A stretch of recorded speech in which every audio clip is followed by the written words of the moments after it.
All right, let's talk about Ernst Lubitsch's movies. So this is the definitive ranking. If you want my complete thoughts on Ernst Lubitsch as a filmmaker, you can click here and see my further video. Otherwise, let's get to the rankings. Number 36 is The Eyes of the Mummy. Now this is very early Lubitsch. This was made in 1918. And it's very atypical Lubitsch. It's an attempt at a thriller, and it doesn't work at all. It's actually shockingly boring. It takes the action from Egypt to England, and in England there's this long stretch where kind of nothing happens. People are introduced into society twice, and characterization is also really, really thin. So when we actually do get to what's supposed to be the horror excitement at the end, it doesn't really come together. It doesn't really excite. It's just kind of a boring little movie that it's easily his worst, and it's very early in his career, so let's just move on, shall we?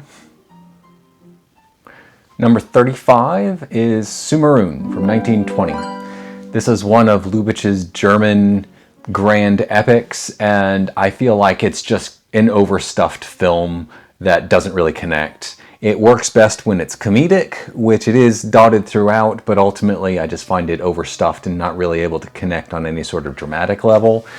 Pola Negri is not actually the main character. So Pola Negri was a huge German star at the time, and she's like 10th billed, but she's first on the poster. And she dominates every scene she's in. It's obvious that she's a star, but at the same time, she's not actually the main character. The main character is off to the side, just kind of losing all interest every time she's on screen, especially when it's in comparison to Negri.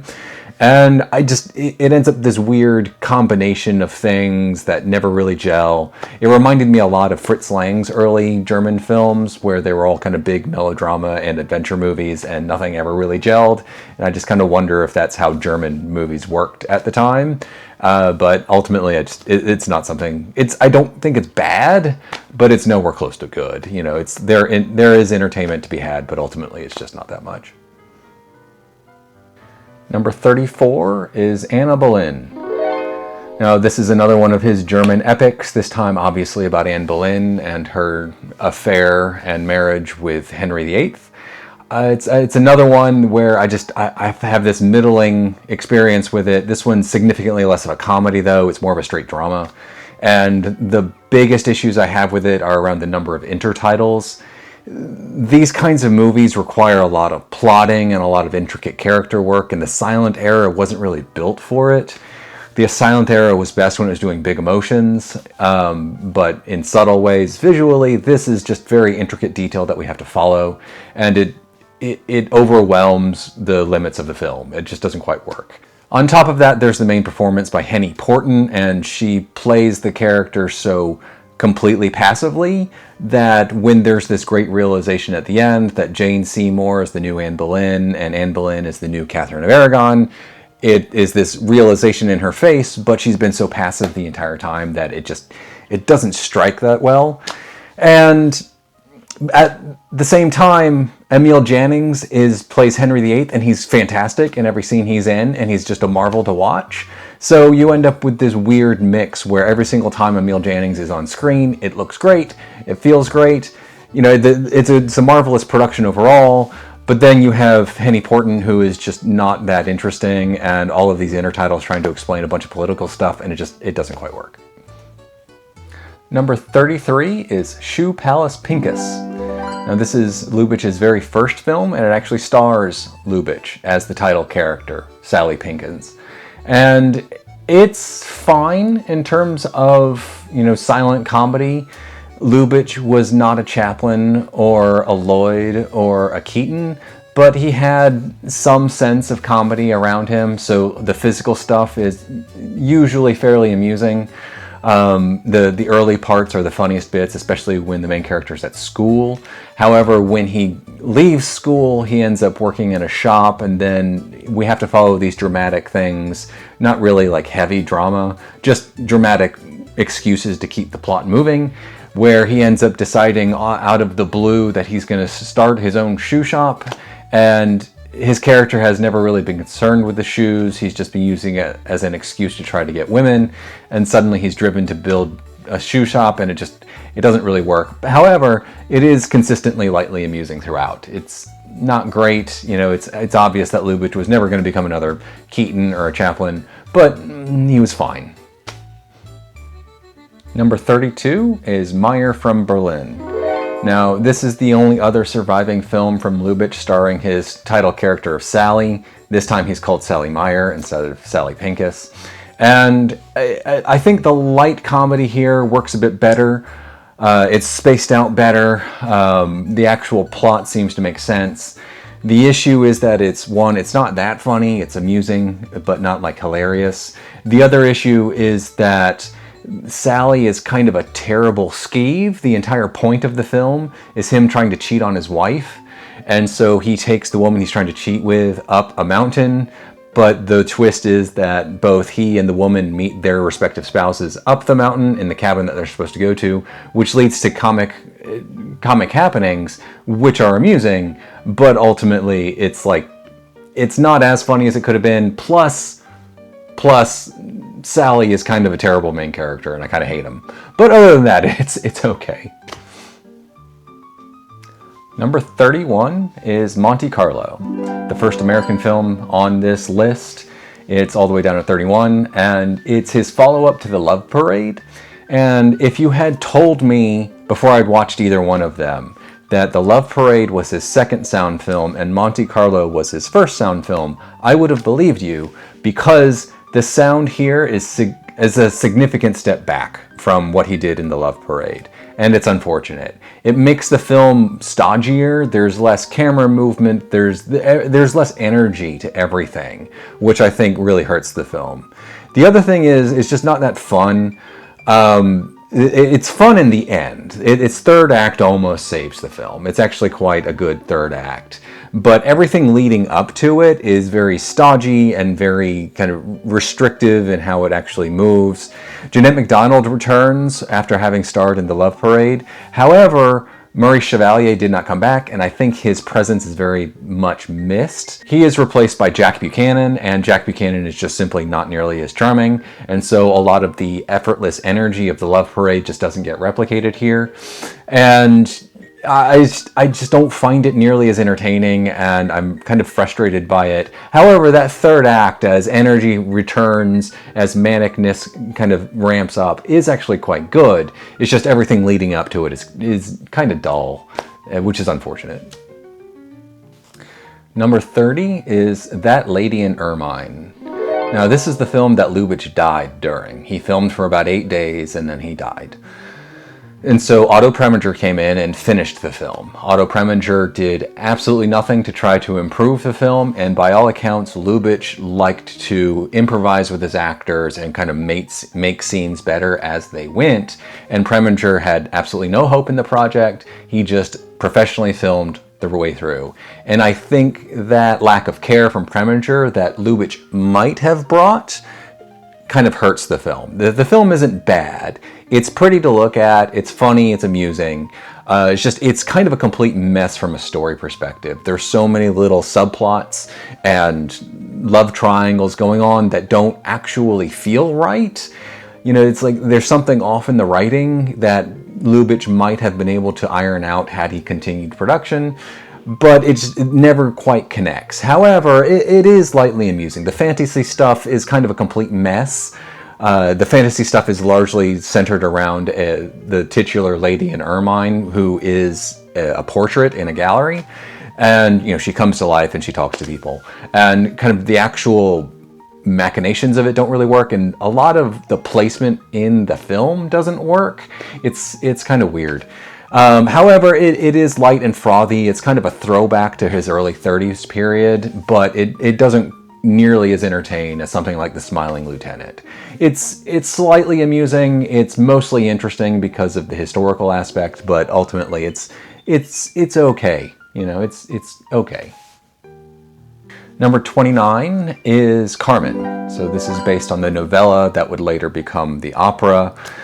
And it's the story of a moralist woman who entraps men. And it's It's okay. It suffers a lot of the problems that silent films tend to have, where there is a requirement for specificity of character, but they can't really deliver it because they can't deliver dialogue. And so you always have this clash, this friction between needing to stay within the film by actually watching people and throwing up inner titles to explain what's going on. And it makes this suffer, especially in the beginning. The characters end up feeling a little too small. However, as Lubitsch continues the production, things get really big, and it's actually quite a sight to see. And, you know, we go through the necessary dramatic elements to get to the required tragic ending. It's just the required tragic ending doesn't really hit.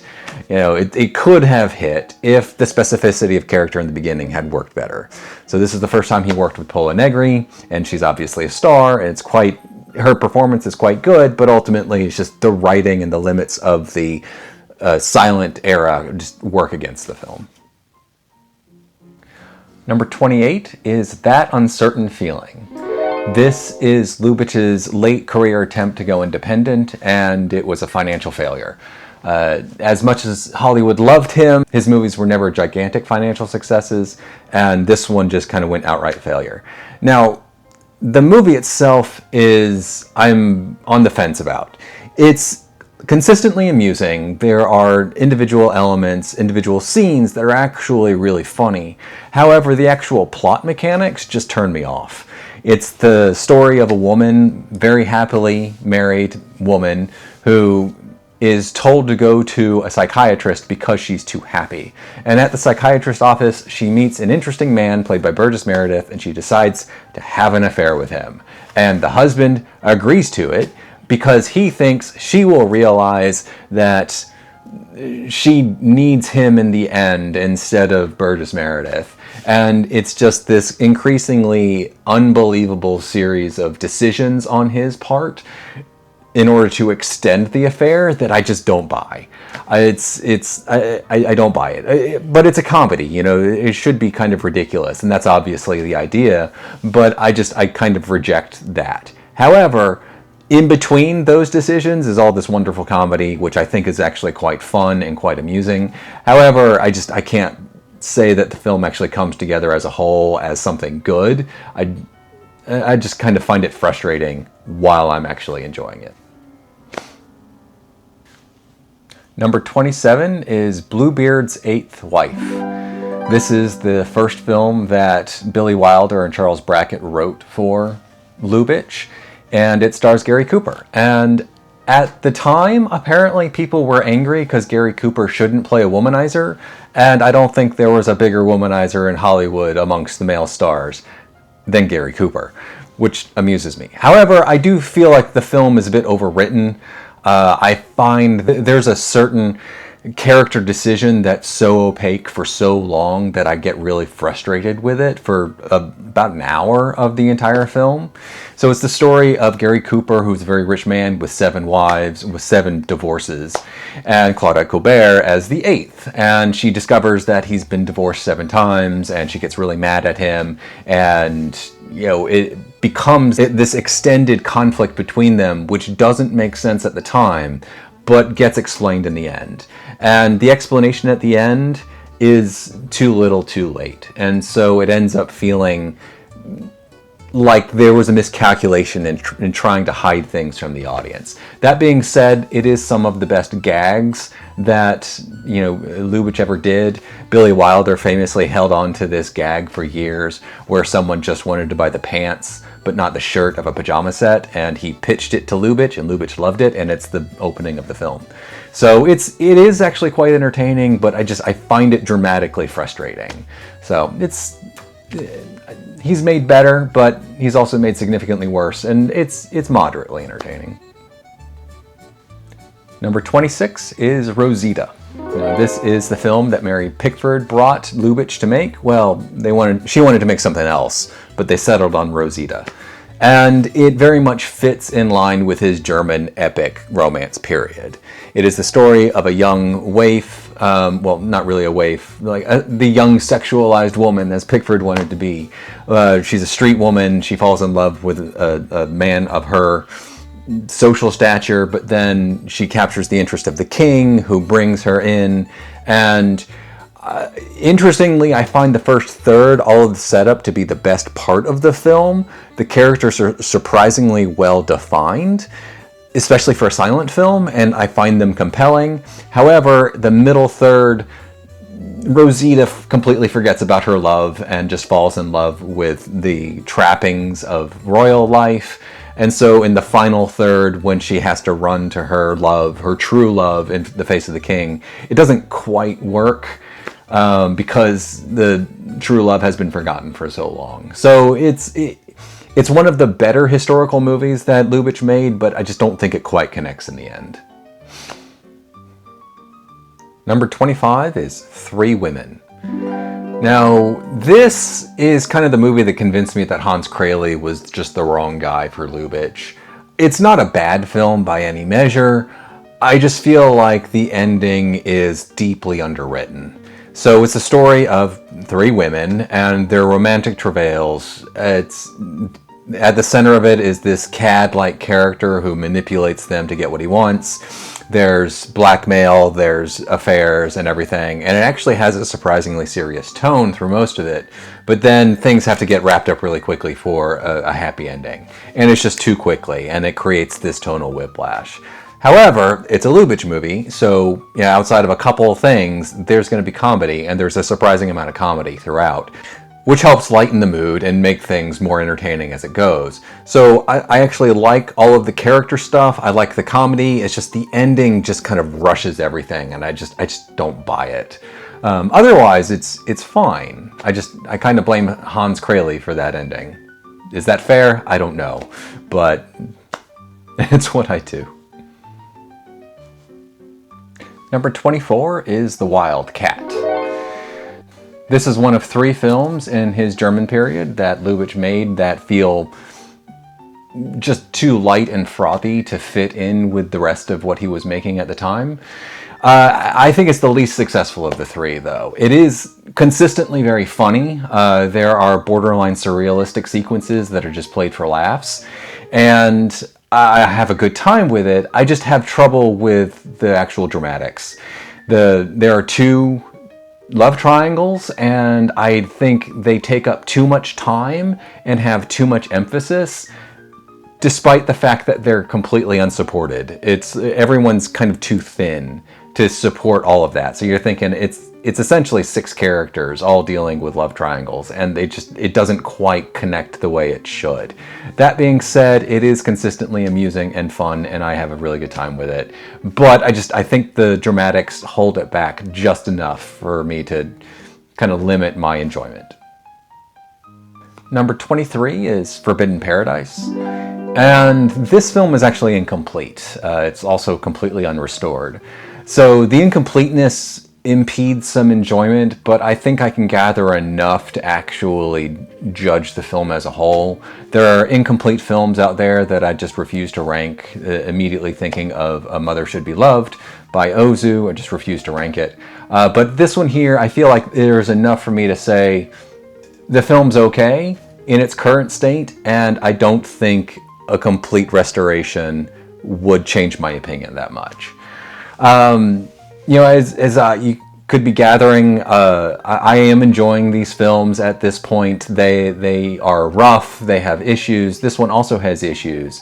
But I feel like this leans more towards the dramatic side for Lubitsch, and I think it mostly works. There are issues around late in the film, around characters deciding to do things that I don't quite think are supported, but ultimately it is another kind of big historical epic type film that Lubitsch made in America. So again, this is early American output. And there's a lot to enjoy from a visual perspective. The grand scope of the production is actually quite good, recreating Catherine the Great's court at Russia. And you know what? It's okay, but it's deeply incomplete. The print looks like crap. But I think there's enough enjoyment there to actually say it's somewhat worth checking out. Number 22 is Madame DuBarry. So this also stars Polo Negri. It is another historical epic in his German period, and I think it almost works. I think it's almost good. It's not quite there. So once again, we have this issue where Lubitsch can't quite create characters specifically enough without actual dialogue. And so he wants to tell the film visually, but he's not creating characters specific enough visually within the silent medium. And so what you end up having is these thin characters going through these grand emotional sweeps, but Lubitsch is doing gigantic, epic visuals at the same time. It's a very large production and it looks great. There is this wonderful look at opulent wealth. There are really large crowd scenes as they recreate the French Revolution, and the actual spectacle is kind of great. It's just the actual characters in the middle feel lost. They don't feel specific enough, so when they actually make big decisions, they feel rootless and unsupported by anything else. That being said, there is enjoyment to be had. It's mostly spectacle-based, though. Number 21 is 1 Hour with You. Now this one's interesting. This is the one Jeanette MacDonald and Maurice Chevalier pairing by Lubitsch that I don't think quite works. It's a remake of Lubitsch's earlier The Marriage Circle, which was a silent film, and I think a miscalculation happens. It's the story of a married couple. They've been married for a few years, and suspicion of infidelity pops up around a specific third party.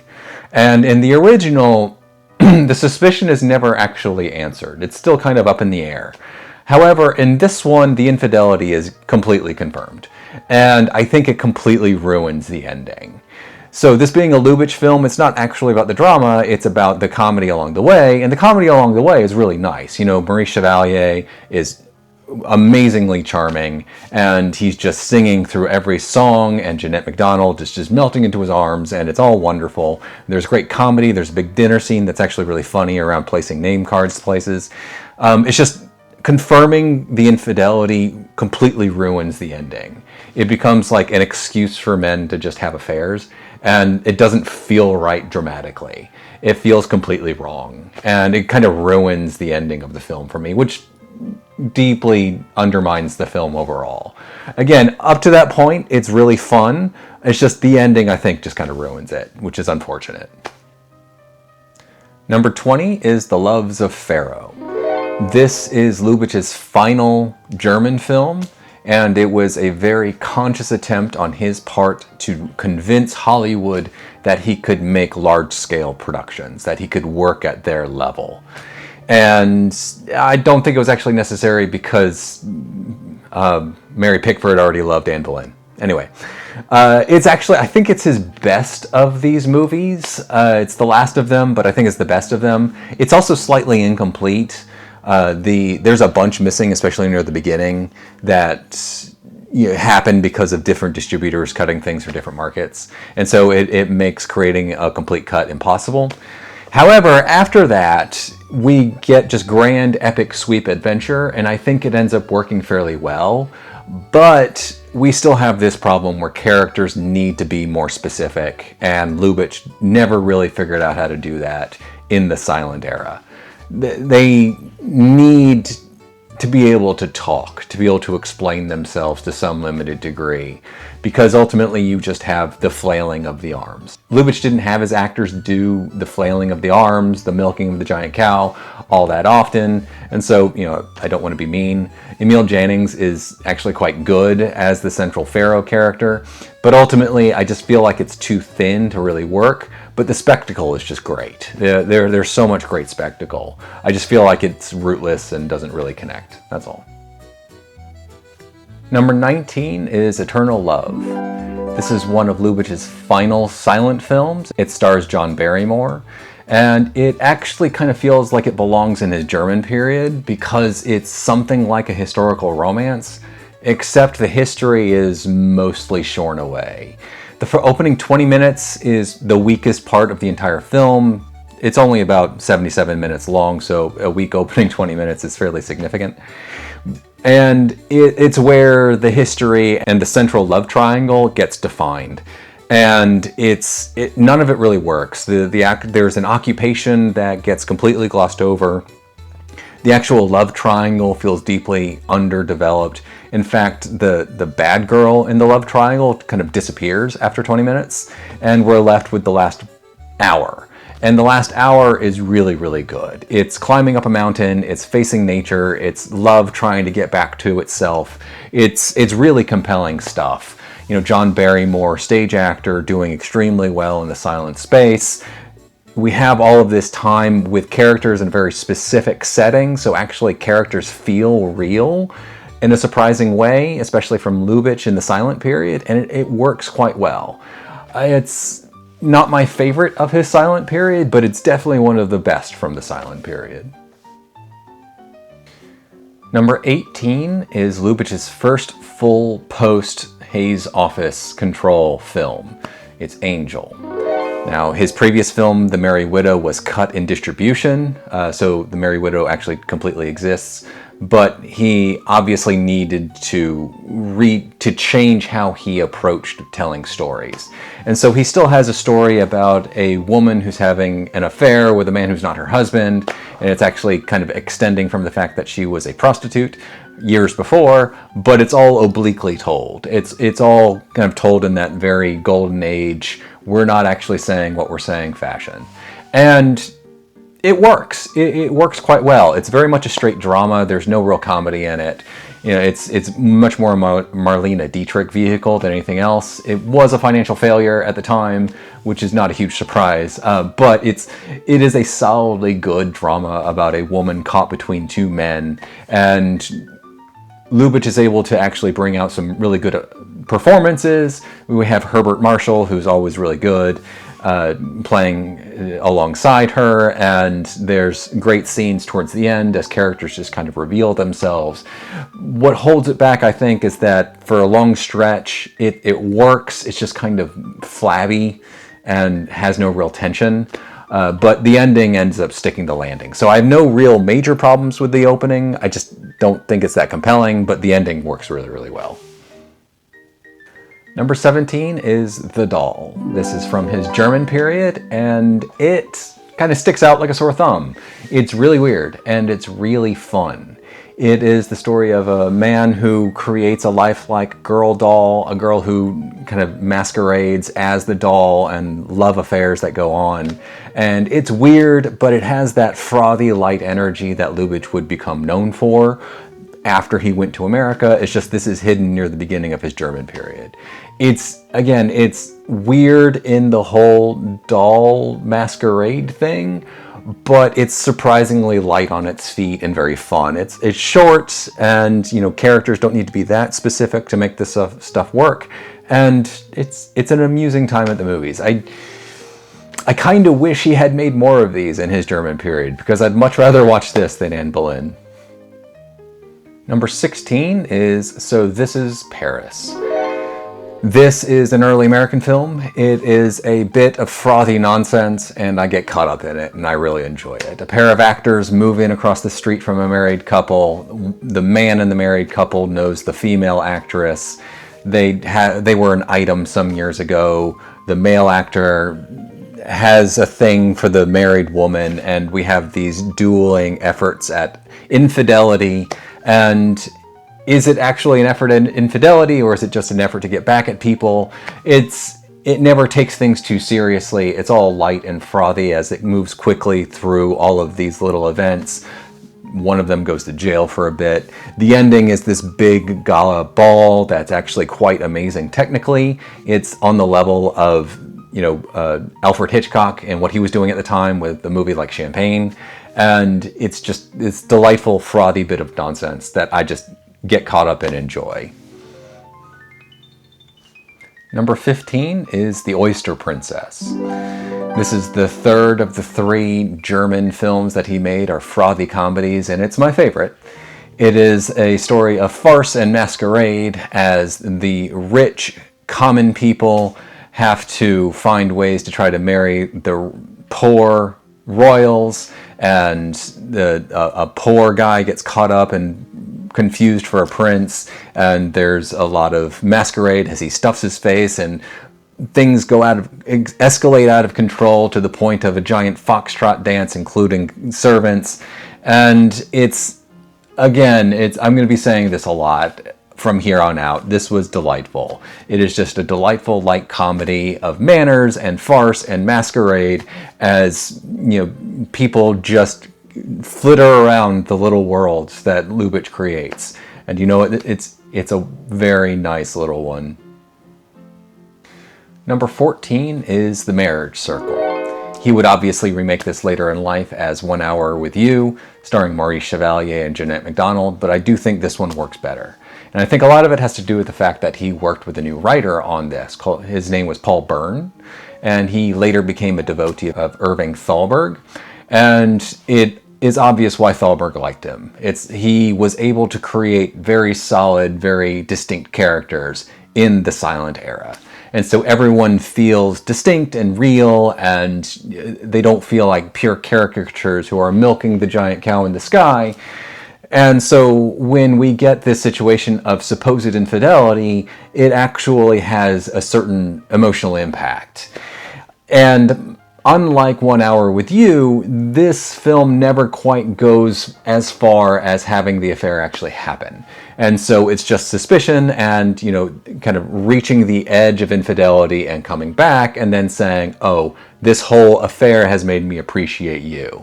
At the same time, Lubitsch is bringing wonderful comedy throughout, and it's just consistently amusing. So I think it's just the better package of the exact same story. So he probably should have left it alone and not remade it. Number 13 is Cluny Brown. This is Lubitsch's final complete film, and it's a small delight. It is the story of a young woman who wants to be a plumber in kind of post-war England. No one wants her to be a plumber because that's not the work of a woman, but everything is a euphemism for sex, and it's very amusing. And it's also this gentle ribbing. Lubitsch was not mean-spirited, as far as I can tell, ever when it came to how his movies worked. And so it ends up being this just gentle ribbing of English reserve while having all of these double entendres around sex. And it's just amusing. And Jennifer Jones, who would become David O. Selznick's wife and muse, I guess, is actually quite delightful as just this woman who just wants to fix pipes, if you know what I mean. And it's just a fun little film. It's late stage, it's very light and frothy, but that's kind of most of the best of Lubitsch. So it's a good little film. Number 12 is Heaven Can Wait.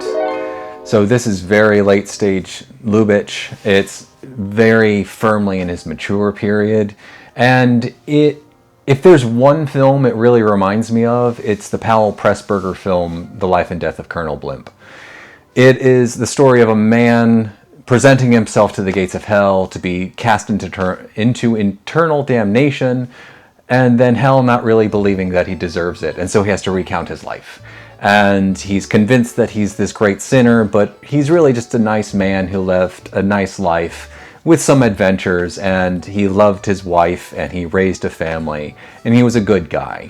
And I think if there's any reservation I have about the film, it's the fact that is really thin, but it's just this delightful and surprisingly melancholic look at life as Lubitsch is looking at his own mortality, I assume. I don't think his illnesses were a surprise in his final years.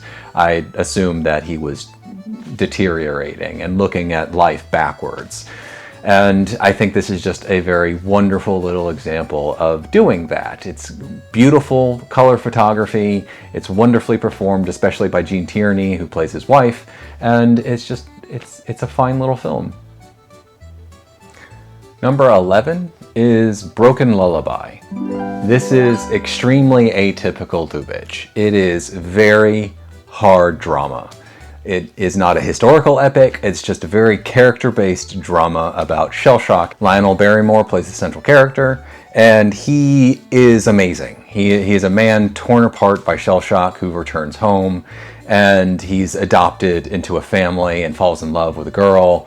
But there's jealousy around the girl, and that entire subplot is my only real problem with it, because Barrymore gives one speech and the subplot is solved. However, the look at Shellshock and the secrets that he holds because of what he did are kind of immaculate in their presentation. They work extremely well.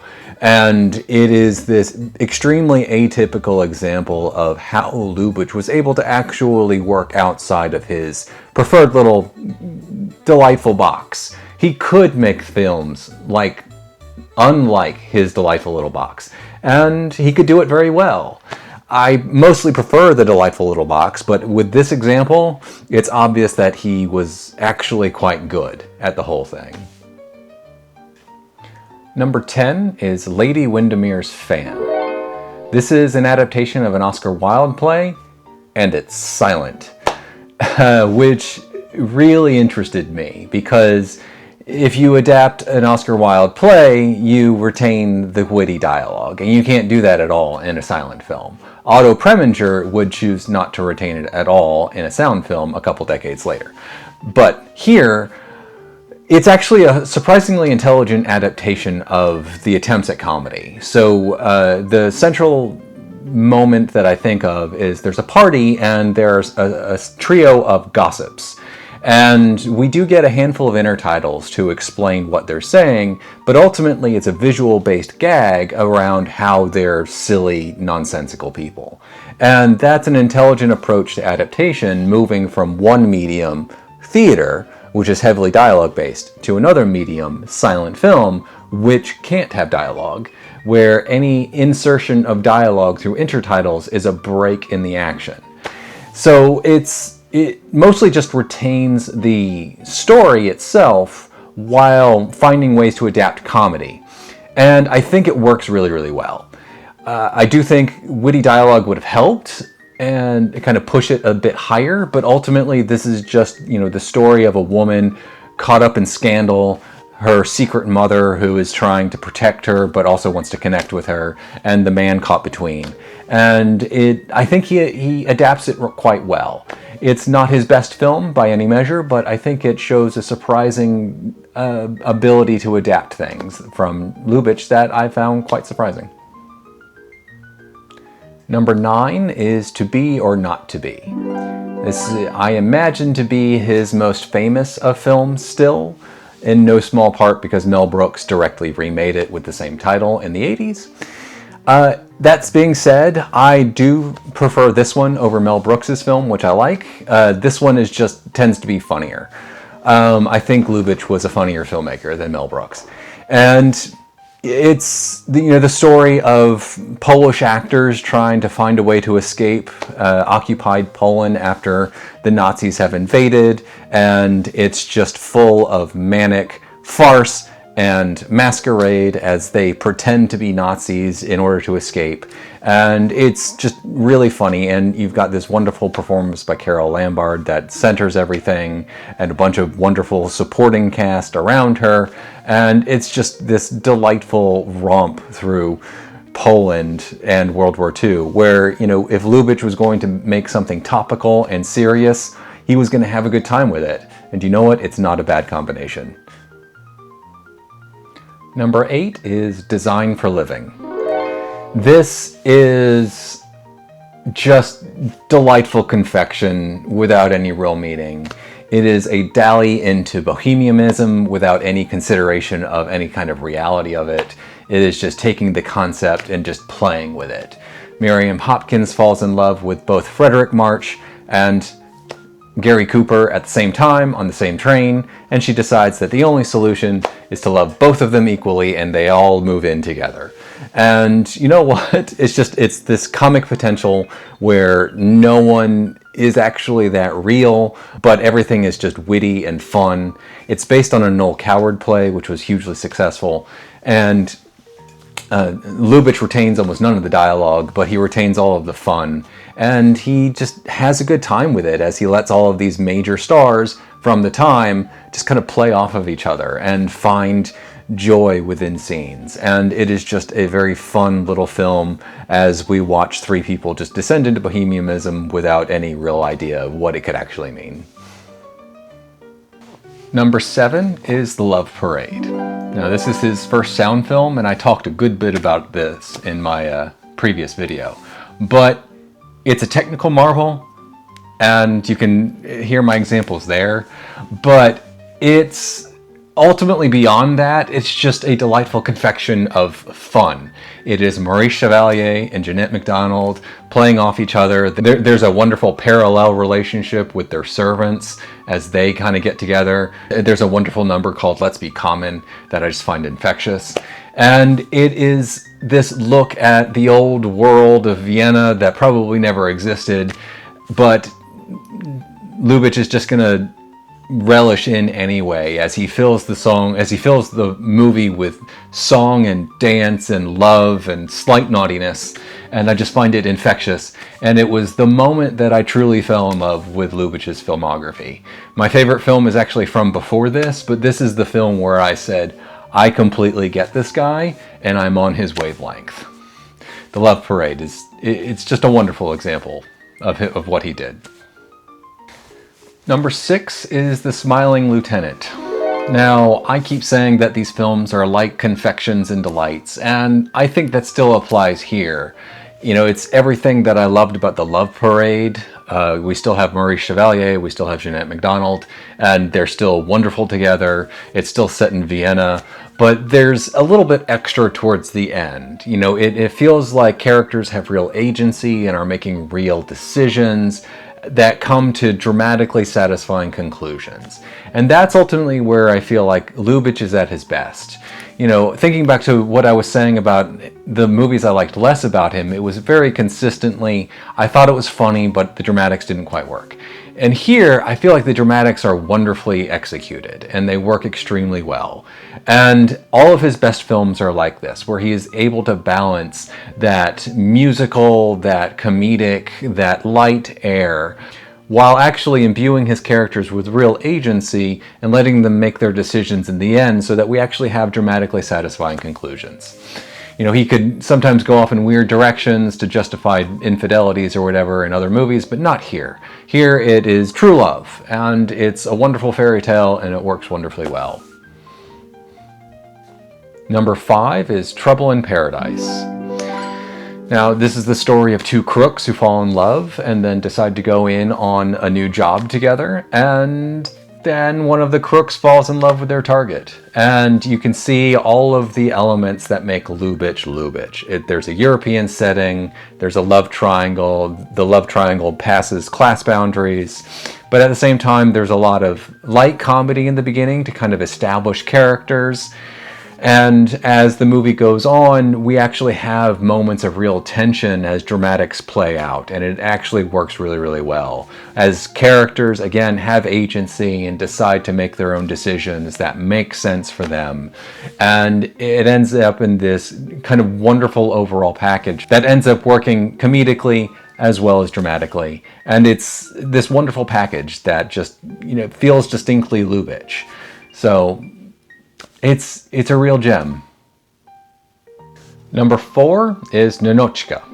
Now, this is the other film that Charles Brackett and Billy Wilder wrote for Ernst Lubitsch, and I think it's significantly more successful. This is the story of a Russian Soviet woman who comes west to do official business, and the con man American in Europe who decides to fall in love with her.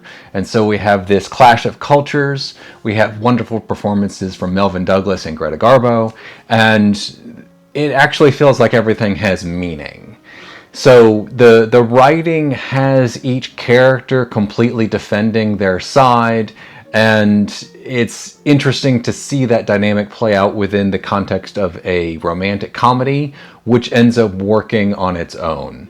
And of course, in the end, the West wins because the West is best. Woo!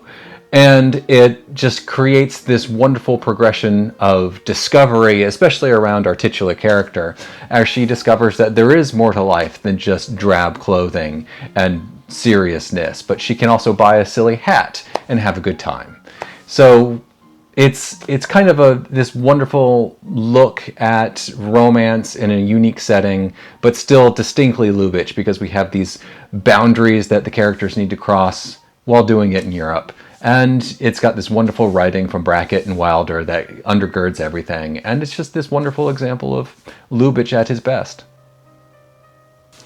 Number 3 is The Merry Widow. Now this is my favorite of the Maurice Chevalier, Jeanette MacDonald, and Ernst Lubitsch collaborations.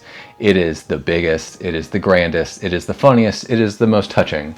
It is just everything that Lubitsch wanted in this body pre-code period brought to full life.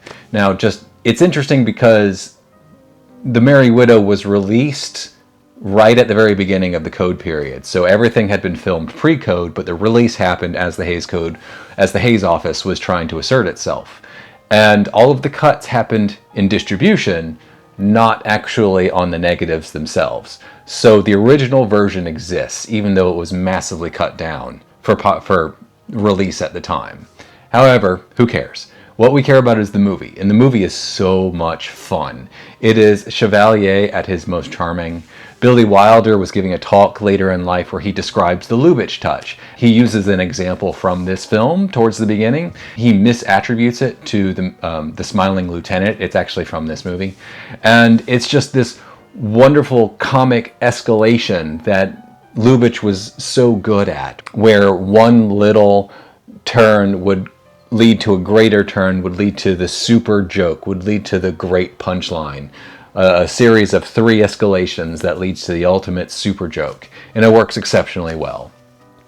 And the movie is just pure delight. It is charming actors singing well to great songs as Lubitsch manages the large production with aplomb. It is just a wonderful example of him in his early 30s, and him in the early 30s, and I just love it. Number 2 is The Shop Around the Corner. Now this is the height of his mature period. It is a very restrained, very funny, very touching look at romance between 2 people who hate each other. They work in the same shop, they have a very bad first impression, but they're both falling in love with their pen pals. And they don't know that their pen pals are each other. And so it's just this wonderful contrast of, emotion between 2 characters who actually do love each other but don't realize it. And it's supported by a marvelous supporting cast. I love Frank Morgan, and I love him in everything he does, almost everything. And he is just wonderful as the shop proprietor here. And the turn about halfway through that takes it from knowing comedy on our part to a surprisingly touching latter half as, genuine emotion that gets explored is just marvelous. It's told in this storybook European city sort of way where, snow falls, the streets are clean, and everyone's nice to each other. And it's just kind of this magnificent look at romance and old world values that in a version of the old world that may have never even existed. And it is Lubitsch kind of marinating himself in nostalgia for a childhood that was never coming back for him, but at the same time creating these characters that we can just fall in love with and root for as they march towards romance. And it's just an absolutely marvelous film. Number 1 is The Student Prince in Old Heidelberg.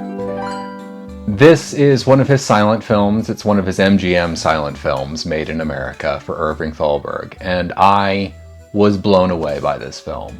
It started as my favorite Lubitsch film, and I kept expecting another movie to eclipse it. Trouble in Paradise, The Merry Widow, The Shop Around the Corner, something, and nothing ever did. This is the top for me. It's interesting in that it kind of feels like it belongs in his mature period. It's about a young man, a prince, who's a student who has a wonderful bawdy time in Old Heidelberg, and then he goes off and he follows his real life for a while, and he decides to go back left old Heidelberg, and everything's changed, and he can't have what he had before. The love he had before is gone. It's no longer there. And it's a surprisingly complex technical achievement at the same time. I still clearly remember this marvelous pair of shots that are separated by like 40 minutes of a hillside. Early is just covered in flowers, late it's just dead. And it's this beautiful look at never quite being able to get what we had again.